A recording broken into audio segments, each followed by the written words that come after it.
여러분에게는 오늘이 몇 번째 맞이하시는 부활절이십니까?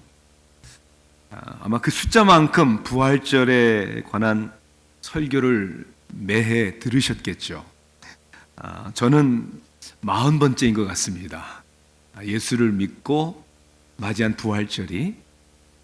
그래서 부활절에 대한 설교를 적어도 저는 40번 이상은 들었거나 또 목사가 된 후에는 설교를 한 셈이죠. 더 새로울 것이 없는, 다 아는 뻔한 내용인데 오늘도 어김없이 부활절에 관한 설교를 해야 되는 이유가 뭘까요? 여러분들은 왜 또 뻔히 다 아는 이 부활절에 대한 말씀을 들으셔야 할까요? 아는데 믿지 않는 사람들이 있기 때문입니다. 또 믿는다고는 하지만 부활에 대해서 정확하게 알고 있지 않는, 모르는 사람도 있기 때문입니다. 혹은 부활에 대하여 바로 알고 믿는다고 하면서 부활을 믿는 신앙인답지 않게 사는 사람들도 있기 때문입니다. 사도 바울이 고린도 교회에 편지를 하면서, 즉 교회, 이미 예수를 믿는 성도들에게 편지를 하면서 부활에 대한 말씀을 오늘 본문을 통해서 강조한 이유가 바로 거기 있는 것입니다. 오늘 말씀은 고린도전서 15장입니다. 12절부터 19절까지의 말씀, 신약성경 282면에 있는 고린도전서 15장 12절부터 19절까지의 말씀을 우리가 함께 읽도록 하겠습니다. 12절부터 우리 함께 읽겠습니다. 그리스도께서 죽은 자 가운데서 다시 살아나셨다 전파되었거늘 너희 중에서 어떤 사람들은 어찌하여 죽은 자 가운데서 부활이 없다 하느냐. 만일 죽은 자의 부활이 없으면 그리스도도 다시 살아나지 못하셨으리라. 그리스도께서 만일 다시 살아나지 못하셨으면 우리가 전파하는 것도 헛것이요 또 너희 믿음도 헛것이며 또 우리가 하나님의 거짓 증인으로 발견되리니 우리가 하나님이 그리스도를 다시 살리셨다고 증언하였습니다. 만일 죽은 자가 다시 살아나는 일이 없으면 하나님이 그리스도를 다시 살리지 아니하셨으리라.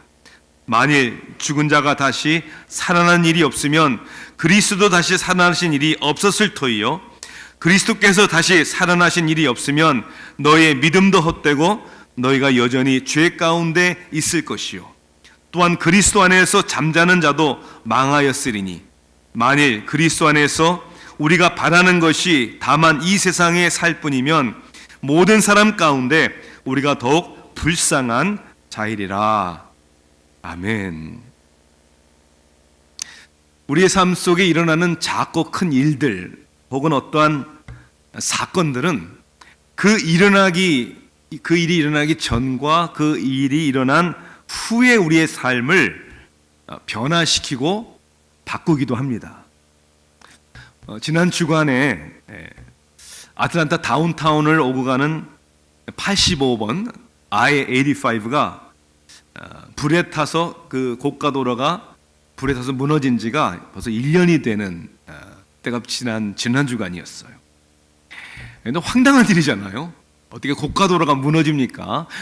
불행 중 다행히 2달 2개월 만에 빠른 속도로 복구되었지만 2달 반 동안에 완전히 그 고가도로가 양쪽 방향이 다 봉쇄되어서 얼마나 많은 사람들에게 불편을 끼쳤는지 모릅니다.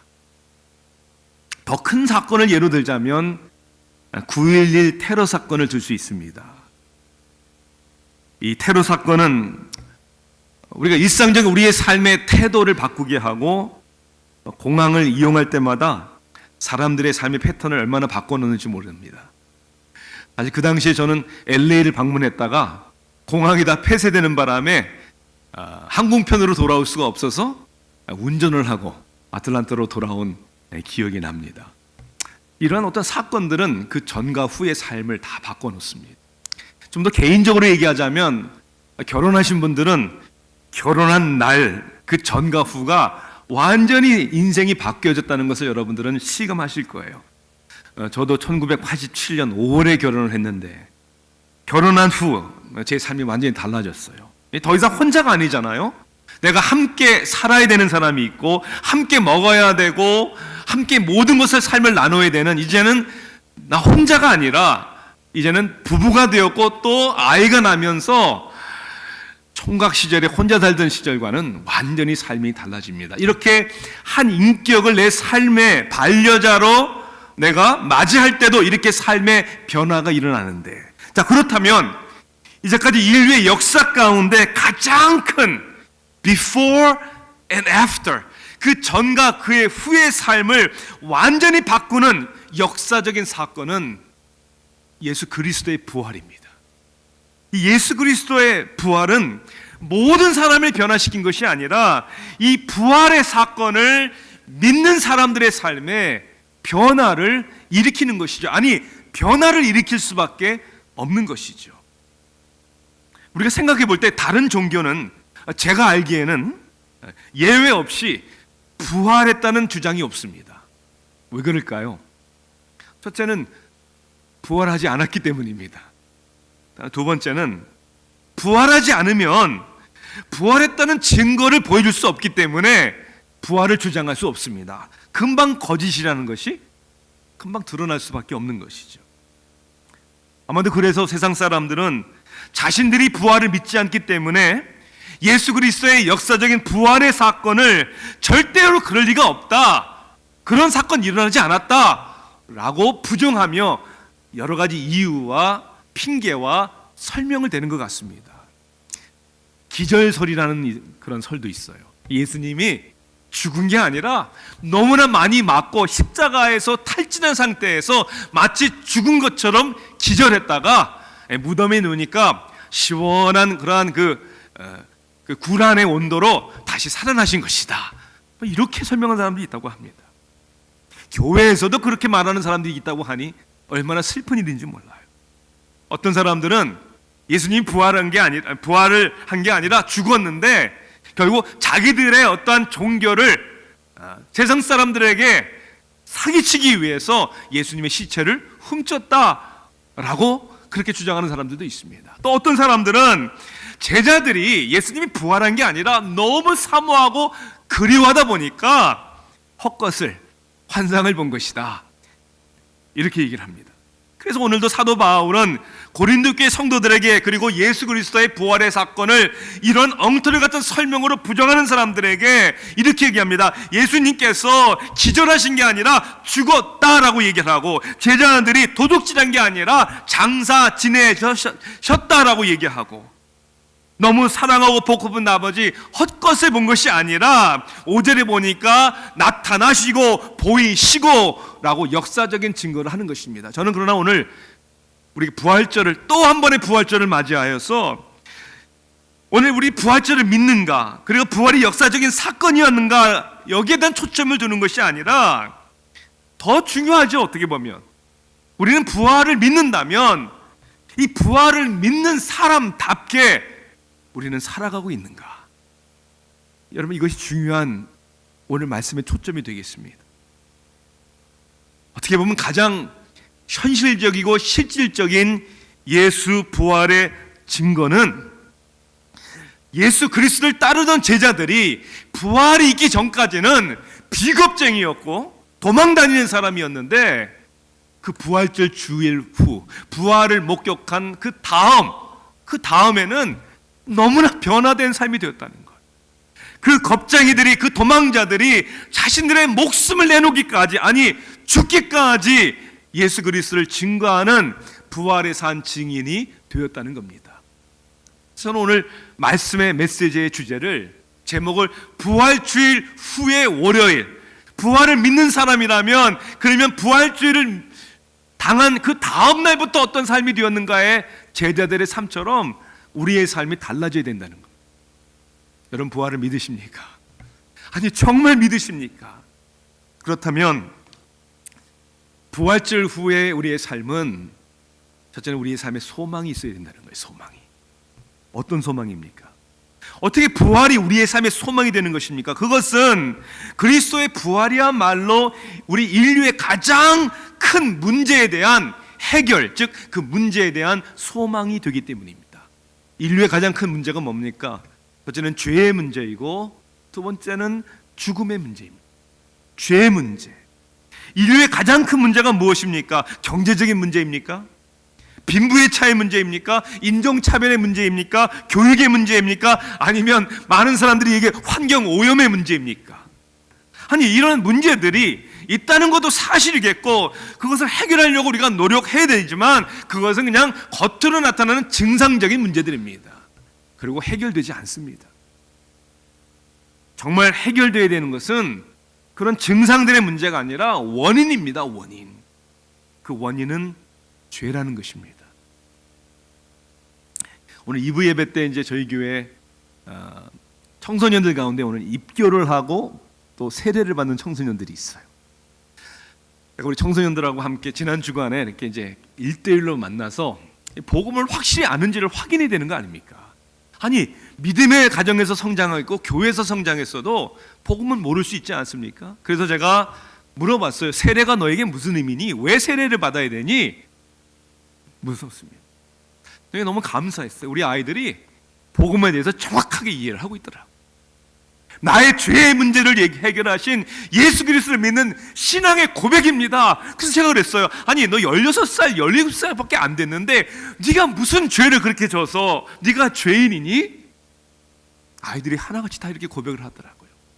목사님, 죄는 하나님 대신에 나 자신을 믿는 것이 죄죠. 하나님을 저버리고 내 자신이 내 인생의 주인인 것처럼 내 중심으로 살아가는 것이 그게 죄죠. 그렇죠. 그것이 죄고 그 죄의 문제를 우리 주님이 대신 해결하시고 더 이상 내 인생의 주인이 내가 아니라 하나님이 되게 하시는 그게 복음이죠. 부활이 없으면 예수님은 죄인으로 죽으신 것이고 그러면 여전히 오늘 17절은 우리에게 뭐라고 얘기합니까? 여전히 죄 가운데 있다라고 얘기하잖아요. 죄의 문제가 해결될 수가 없는 거지. 또 하나는 죽음의 문제. 예수님이 다시 살지 않으셨다면 우리에게도 부활의 소망이 없는 거죠. 그냥 모든 사람과 동일하게 세상에 왔다가 때가 되어 죽으면 그냥 끝나는 것이죠. 거기에 무슨 소망이 있습니까? 언제 죽을지도 모르는 우리 인생 가운데 우리는 소망이 있는 이유가 죄의 문제가 해결되었을 뿐만 아니라 이 육신의 이 장막을 벗을 때 죽음이 우리를 삼킬 때 우리에게는 영생이라는 천국이라는 소망이 있기 때문이라는 것이죠. 사랑하는 성도 여러분, 우리에게 이러한 부활의 소망이 있다는 것은 우리가 이 세상을 사는 가운데 문제가 없다는 얘기가 아닙니다. 아픔이 없다는 얘기도 아니에요. 슬픈 일이 없다는 얘기도 아니에요. 데살로니가전서 4장 12절에 보니까 소망 있는 자들에 대하여 성경은 이렇게 말씀하고 있습니다. 소망이 없는 다른 이와 같이 슬퍼하지 않게 하려 함이라. 우리에게도 슬픔이 있어요. 아쉬움이 있어요. 아픔이 있어요. 고통이 있어요. 그런데 소망 없는 자들의 슬픔과는 이건 차원이 다른 것이죠. 우리 인간은 피할 수 없는 죽음을 맞이할 수밖에 없습니다. 저는 길지 않은 목회를 하면서 이런 피할 수 없는 죽음의 현실을 많이 보았습니다. 어리게는 6개월짜리 어린아이가 의사가 아무것도 할 수 없다라고 포기한 후에 어머의 품에 앉아서 숨을 거두는 그 너무나도 슬픈 그 자리에서 저는 그 엄마의 모습을 바라보면서 그 아이를 보면서 얼마나 슬펐는지 모릅니다. 6개월 된 아이서부터 20대 청년들, 팔순이 넘으신 어르신들까지 마치 드라마에서 보는 한 장면처럼 모니터의 그래프가 일자로 되면서 영원히 떠나고 온 곳으로 돌아가고 그저 육신의 껍데기만 남는 그 죽음의 현실 가운데 다시 우리는 소망이 무엇인지를 생각해 보는 것이죠. 제가 21년 전에 아틀란타에 와서 이제 개척을 하고 이제 참 힘들었던 사역의 기간을 이제 지나가는 시작이 얼마 안 되어서 저희 아버님이 폐암 판정을 받으셨어요. 그리고 6개월이라는 짧은 기간 동안에 투병하시다가 세상을 떠나셨습니다. 호텔 업계에서 일하시다가 나중에는 조그만 식당을 하셨고 교회 장로님으로 섬기신 저희 아버님이셨습니다. 그 당시 교회를 개척한 지가 얼마 안 돼서 여러 가지 상황이나 형편이 정말 변변치 못했던, 저는 장남이었지만 아버지의 병간호를 해드리지 못했어요. 아니, 아무것도 해드리지 못했어요. 버지니아에 그 당시 살고 있던 제 여동생 집에서 머무시면서 치료를 받으셨는데, 좋아진다고 했는데 갑자기 돌아가셨어요. 동생에게 전화 연락을 받았던 그날을 제가 아직도 기억이 나. 돌아가셨다는 이야기를 듣는 순간 저는 막 그 자리에서 주저앉았어요. 여러분, 그런 거 있잖아요. 아버님이 돌아가셨다는 것도 슬프지만은 미안하고 죄송한 마음. 뭘 해드리지도 못했고 옆에서 지켜드리지도 못했던, 너무나 미안하고 죄송한 마음. 변변치 못하게 목회한다고 하면서 내가 해드릴 것이 아무것도 없었던, 만약에 우리에게 부활의 소망이 없다면 저는 나쁜 사람입니다. 불효자식입니다. 그런데 저희 아버님에게도 저에게도 부활의 소망이 있기 때문에 아쉬웠지만, 미안하지만 저보다 먼저 가신 아버님이 저에게 다시 보지 못하는 굿바이가 아니고 잠을 들면 그 다음날 깨는 굿나잇이니까 It's okay. 미안하고 아쉽지만 괜찮다라는 것이 부활의 소망을 가진 믿는 자들의 고백이 아니겠습니까? 부활을 믿는 사람들에게는 소망이 있는 것. 부활을 믿는 사람들에게는 또 무엇이 다릅니까? 우리의 삶의 세계관 혹은 가치관이 달라지는 것. 19절에서 바울은 이렇게 얘기를 합니다.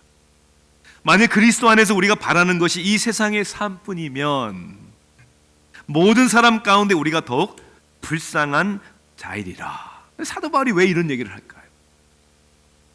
그리스도 안에 있는데, 그리스도를 믿는데 우리가 바라는 것이 이 세상 삶뿐이면, 아니 죄사함도 없고 부활도 없다면 가장 불쌍한 사람이다 라고 이야기하는 이유가 뭡니까? 여러분, 사도 바울은 세상 말로 얘기하자면 스펙이 괜찮은 사람이었어요. 사실 사도 바울은 유대인 중에 유대인, 히브리인 중에 히브리인, 바리새인이었습니다. 학문적으로는 당대 최고 학자인 가멜리아의 수제자였습니다. 사회적인 지위로는요, 잘 나가는 사람이었고 유대인이지만 로마의 시민권을 가진 사람입니다. 얼마든지 사람들에게 인정받았고 권세가 있었고 출세길이 훤한 사람이었는데, 그가 다메섹으로 가는 길에, 예수 믿는 자들을 핍박하러 가는 길에 부활하신 예수 그리스도를 만나는 그 신앙의 회심이 그 인생을 바꿔버린 것이죠. 뭘 바꿨습니까? Everything, 다요. 그의 가치관, 그의 세계관을 바꾼 것이죠. 사도 바울은 그 잘 나가는 세상의 것을 내려놓았을 뿐만이 아니라 우리 말로 표현하자면 복음을 위하여, 예수님을 위해서 고생을 사서 하신 사람이라는 거예요. 아니, 그렇게 다 내려놓고 포기하고 고생을 사서 했는데 만약에 부활이 없다? 바라는 걸 이 세상뿐이다? 이거 사기죠. 이거 불쌍한 거죠.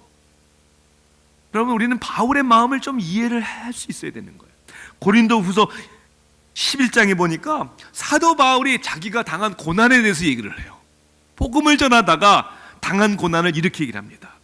내가 수고를 넘치도록 하고 옥에 갇히기도 더 많이 하고 매도 수없이 맞고.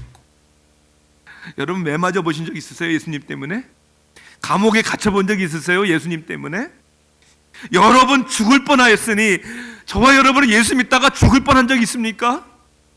유대인들에게 40의 하나 감은 매를 5번 맞았으며 3번 태장으로 맞고 1번 돌로 맞고 3번 파선하고 일주야를 깊은 바다에서 지냈으며 여러 번 여행하면서 강의 위험과 강도의 위험과 동족의 위험과 이방인들의 위험과 신의 위험과 광야의 위험과 바다의 위험과 거짓 형제 중에 위험을 당하고 또 수고하고 애쓰고 여러 번 자지 못하고 줄이고 목마르고 여러 번 굶고 춥고 헐벗었노라. 왜 이런 고생합니까? 왜 이런 길을 갑니까? 바보같이. 부활의 소망 때문이라는 거예요. 부활의 소망. 그러니 바라는 것이 이 세상 삶뿐이면 이거 불쌍한 것이 아니라 이거 사기당한 거고 미친 거예요. 미친 거예요. 믿지 않는 사람들에게는 우리의 삶이 미쳐야 되는 거예요. 바보처럼 보여야 되는 거예요. 왜 사도 바울이 이렇게 삶을 다하여 열을 내면서 복음을 전했는지, 그리고 왜 이 말을 하는지를 우리는 좀 이해할 수 있는 거죠. 이제 4월이 됐네요. 이번 달에 우리 교회 강도사님 2분이 목사 안수를 받습니다. 축하해드려야 될 일이지만 한편으로는 고생길이 훤합니다. 제가 목사로 부름을 받았던 고등학교 때가 이제 생각이 나요. 이런 목사 안수를 주고 이런 일이 있을 때마다 목사의 소명을 고등학교 때 너무나도 강하게 받았어요. 그래서 저희 가족에게, 아버님을 비롯해 가족에게 저의 강한 의지를 말씀을 드렸어요. 예수님을 잘 믿으시는 저희 아버님이었지만 좀 아버지로서의 기대가 많으셨는지 처음에는 좀 실망하는 눈치였는데, 특히 제가 사업을 좀 크게 하시는 사촌 형님들이 계시는데 그 중에 한 형님이 저에게 신학교를 가서 목사가 된다고 하니까 이렇게 표현한 걸로 제가 분명히 기억이 나요. 야, 너 왜 삼천포로 빠지냐? 삼천포로 빠진다는 표현을 하셨어요. 어린 나이에 고등학생인데 왜 저에게도 고민이 없었겠습니까? 왜 저라도 남처럼 앞날에 대한 어떤 대학을 가고 무슨 공부를 전공을 하고 이런 뭐 사업을 하고 이런 왜 꿈과 욕심이 없었겠습니까? 그때 제가 폴 리틀이라는 목사님의 간증을 책에서 읽은 기억이 납니다. 이 폴 리틀 목사님은 유펜 비즈니스 스쿨을 졸업하셨어요. 유펜이면 하버드대와 맞먹는 그런 비즈니스 스쿨입니다. 근데 이분은 그렇게 정말 인류 대학을 나오셨는데 소명을 받아 목사가 되었고 목회를 하고 신학교 교수가 되고 많은 기독교의 서적을 쓰신 분이 있어요. 그가 이제 이러한 간증을 하는 걸 제가 읽은 거죠. 유펜 졸업생들에게 이제 정기적으로는 뉴스레터가 있는데 그 뉴스레터를 이제 받아 볼 때마다 자기가 함께 공부했던 동료들, 선배들, 후배들이 이제 뭐 어느 큰 회사의 사장이 되었다, 어느 은행의 은행장이 되었다, 뭐 이런 세상적으로 잘 나가는 그런 그 동창생들의 소식이 소식지에 다 이렇게 읽혀지는 거예요. 그런데 그 폴 리틀 목사님의 고백은 하나도 부럽지가 않다는 거예요. 제 어린 마음에 어떻게 부럽지 않을 수 있을까? 부러울 것 같은데, 그의 고백은 사도 바울의 고백과 동일한 거잖아요. 우리가 바라는 것이 이 세상뿐이라면 부럽죠. 이 세상이 우리 인생의 전부라면 부러워야 되는 거죠. 자신도 얼마든지 그렇게 선택할 수 있고 자신도 얼마든지 그렇게 살 수 있지만 다른 선택을 내리게 되는 것은 가치관이 다르기 때문에, 그럼 부활 때문에 눈에 보이는 것이 이 세상의 전부가 아니고 이 세상은 그저 잠시 있다가 지나가는 것이기에 바라는 것이 이 세상뿐이라면 부러울 수도 있고 후회가 될 수도 있지만 부활의 신앙이기 때문에 우리는 반대로 생각을 해야 되는 거죠. 누가 불쌍한 겁니까? 정말 누가 불쌍한 겁니까?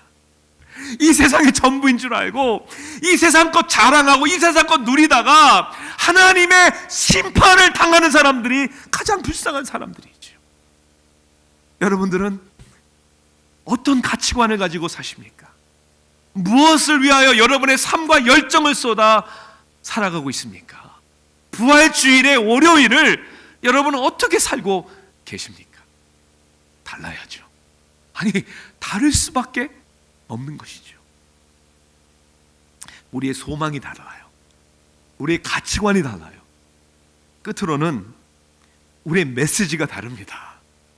사도 바울은 이렇게 14절에 얘기하잖아요. 만약 부활이 없으면, 죽는 자가 부활하지 않고 예수님의 부활이 없으면 우리가 전파하는 것도 헛것이요 너희 믿음도 헛것이며, 그렇잖아요.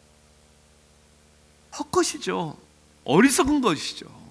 그런데 부활은 그리스도의 역사적인 사건이고, 또한 우리도 부활의 첫 열매 되신 예수님처럼 부활하실 것이기 때문에 우리가 소망이 있고 우리의 삶의 가치관이 다를 뿐만 아니라 저와 여러분의 삶에 결코 헛되지 않는 우리 인생의 메시지가 있어야 된다는 거예요.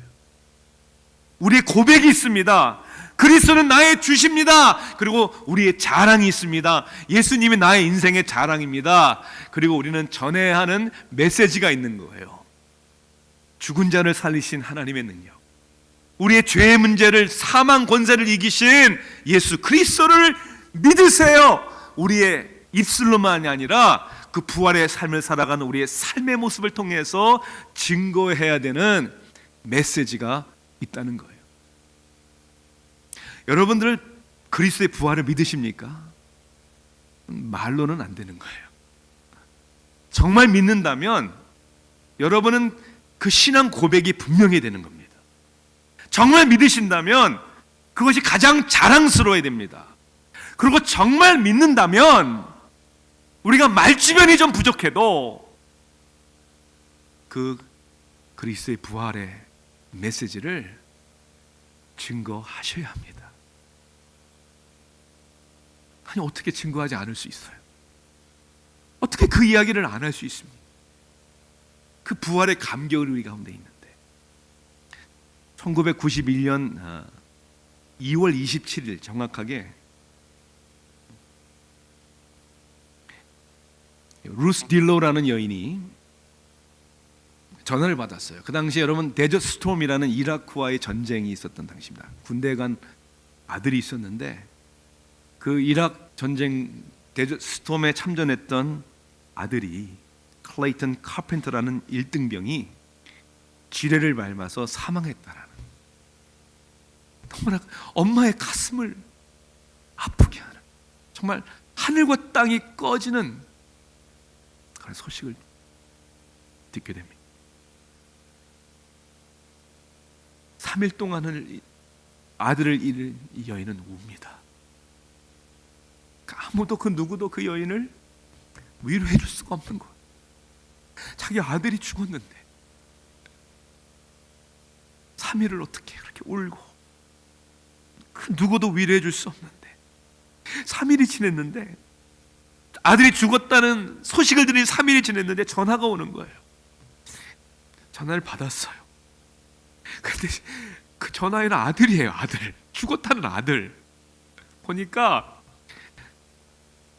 행정적인 문제로 소식이 잘못 전해진 거예요. 아들이 죽은 게 아니에요. 나중에 아들도 자기가 죽었다고 소식이 엄마한테 전해졌다는 얘기를 듣고 이거 아니지, 그리고 엄마한테 엄마 나 안 죽었어, 나 살아있어. 믿어지지가 않는 거죠. 아니, 이게 진짜 내 아들이야? 정말 내 아들이니? 엄마 맞아, 나 아들이야. 죽지 않았구나. 살아있다는 아들의 소식, 아들의 음성을 듣고, 여러분 상상해 가세요? 그 슬픔과 그 아픔 속에 있던 어머니는 너무 깊은 거예요. 그냥 기쁘기만 했어요? 그냥 주저앉아 있었겠어요? 일어났겠죠. 다 얘기했겠죠. 우리 아들 안 죽었대요.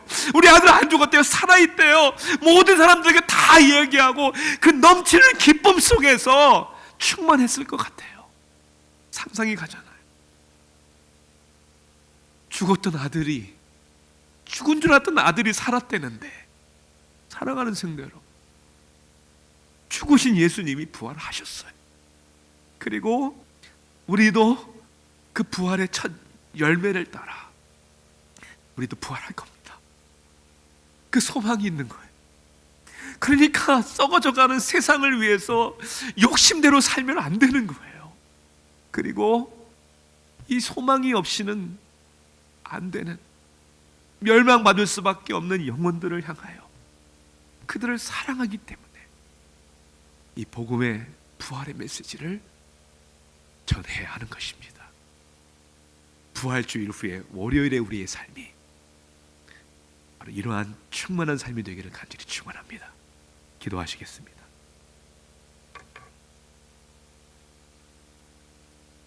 사랑의 하나님,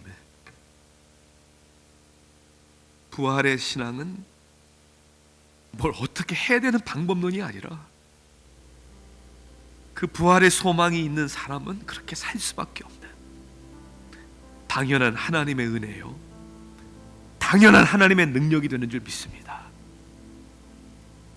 그런데 우리는 부활을 믿는다고 하면서도 마치 고린도 교회 성도들처럼 이게 아니면 어떡하지? 그리고 삶의 현실 속에서 세상에 보여지는 것 때문에 실망하고,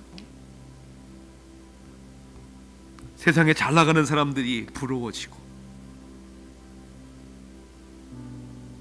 하나님 다시 말씀을 통해 고린도 교회 성도들을 깨우쳐 주신 것처럼 우리를 깨우쳐 주시니 감사합니다. 하나님, 부활 신앙으로 그렇게 살겠습니다. 소망을 가지고 썩어져가는 세상을 위해서가 아니라 영원한 하나님의 나라를 위해서, 그리고 이 복음의 부활의 소망의 메시지를 증거하겠습니다. 저희들과 함께 해주시고 우리와 동행해 주시고 우리를 도와주시겠다는 약속을 믿고 감사드리며 예수님의 이름으로 기도하옵나이다. 아멘.